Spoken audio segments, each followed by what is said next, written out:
ज़मीन को सरसब्ज बनाना मौसमियाती तब्दीलियों के खिलाफ सबसे बड़ा हथियार है। आलमी यौम अर्ज़ पर अपने पैगाम में वज़ीर आला पंजाब मरियम नवाज शरीफ कहती हैं कि हर शख्स को प्लास्टिक के इस्तेमाल को तर्क करने के साथ साथ शजरकारी को भी अपनाना चाहिए। वज़ीर आला मरियम नवाज शरीफ की तमाम सूबाई वज़रा को शजरकारी करने और ज़मीन को बचाने के लिए अवामी शऊर मुहिम चलाने की हिदायत।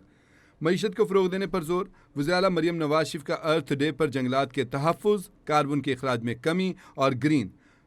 वज़ीर आला नवाज शरीफ का ज़मीन को बचाने और फितरत के साथ हम आहंगी पैदा करने वाले तमाम अफराद और तंजीमों को खराज तहसीन।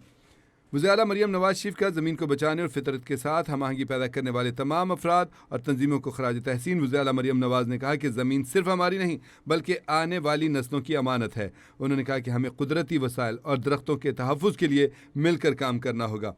वज़ीर आला ने कहा कि पंजाब में प्लास्टिक ज़ीरो वेस्ट की पॉलिसी अपनाई है। उन्होंने कहा कि पंजाब में माहौलियाती तहफ़्फ़ुज़ के लिए पहली स्मार्ट इन्वायरमेंट फोर्स कायम की गई है।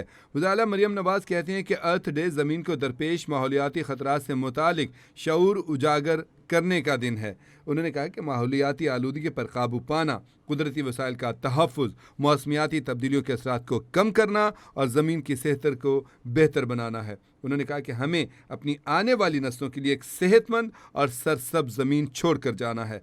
वज़ीर आला मरियम नवाज शरीफ ने कहा कि माहौलियाती बेहतरी के लिए 10 साला क्लाइमेट चेंज एक्शन प्लान पर काम शुरू किया है। उन्होंने कहा कि ज़मीन और माहौलियात की बेहतरी के लिए बड़े मंसूबों पर काम जारी है।